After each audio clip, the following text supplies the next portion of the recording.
Eu acho a primeira coisa, né?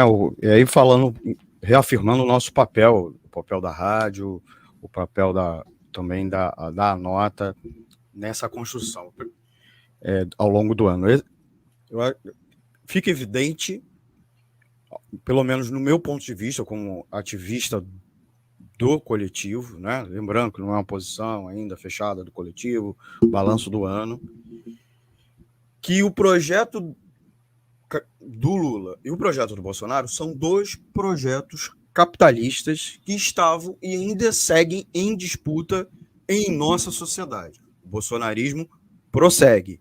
Embora em alguma medida ele está avariado e é utilizado como um grande espantalho para afugentar uma mobilização mais intensa da classe trabalhadora, dos movimentos sociais e até mesmo de algumas frações do empresariado, olha aí lá, olha o bolsonarismo, é isso que vocês querem. Então ele fica servindo como espantalho. São dois projetos capitalistas.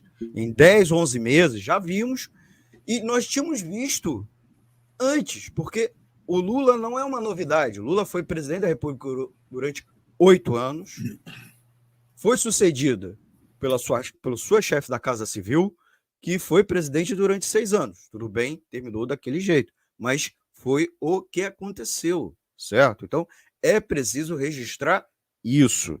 Então, são facetas diferentes, na qual a classe trabalhadora, e aí a web rádio, busca ser uma ferramenta a partir de quê? Vozes dissonantes de organizações de esquerda, organizações de movimentos sociais, como inclusive o coletivo dos coletivos, como cada um dos coletivos do coletivo dos coletivos, e mesmo aqueles que não compõem, tanto na produção dos seus programas, como ao ser entrevistado ou participar de mesas redondas, pontos de vista que a mídia convencional e mesmo setores da mídia, ou boa parte da mídia alternativa, não garante. Então, dá espaço a essas vozes que vão dizer, inclusive, os trabalhadores precisam de um projeto seu, que eu acho que é o grande balanço, certo?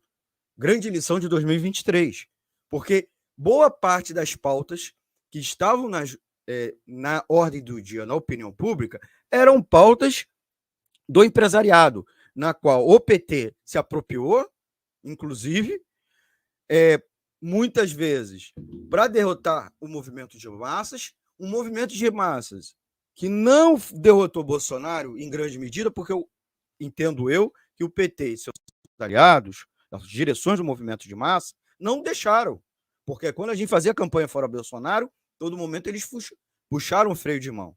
Então, nós não conseguimos derrotar nas ruas, ou mesmo, como houve com o Trump, que tudo bem, foi derrotado pela via eleitoral, mas tinha um amplo respaldo, vide aqueles movimentos de rua que aconteceram durante toda aquela fase da pandemia anterior à própria eleição do Biden. Então, nós precisamos de um projeto nosso, e essa ideia de um projeto nosso, para mais disso, significa, inclusive, ir às ruas, possibilitar ir às ruas, possibilitar dar uma ressonância à rua, certo?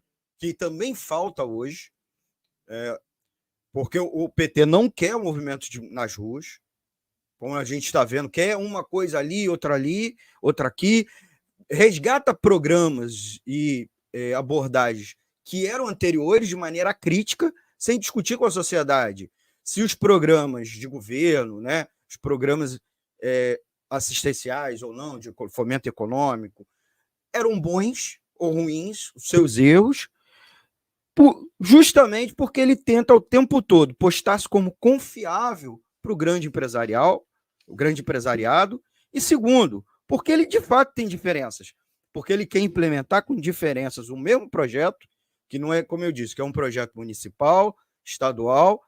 Veja as diferenças da Bahia com São Paulo, por exemplo, Tarcísio, privatização dos transportes públicos, violência policial, mas é um projeto internacional, certo? Então, o que a gente vê, seja em Israel, seja na Ucrânia, seja na Europa, seja na Ásia, é um projeto internacional na qual o capitalismo inclusive pela emergência ecológica, o esgotamento dos recursos, precisa super explorar a classe trabalhadora. Mas há divergência entre os de cima sobre o ritmo de implementação, para concluir, certo?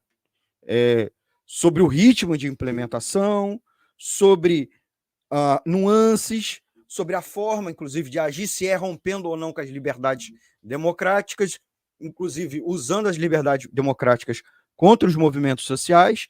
Então, diante dessas divergências, os de cima brigam. E também brigam porque os de baixo, uma parcela ampla, se no Brasil menos, mas em outros lugares, não aceitam os de cima. Então, inclusive, apostam em projetos que fingem ser antissistema. Vide Milei na Argentina, vide a possibilidade de retorno do Trump nos Estados Unidos, vide a vitórias da extrema-direita na Europa e em outros países. É isso.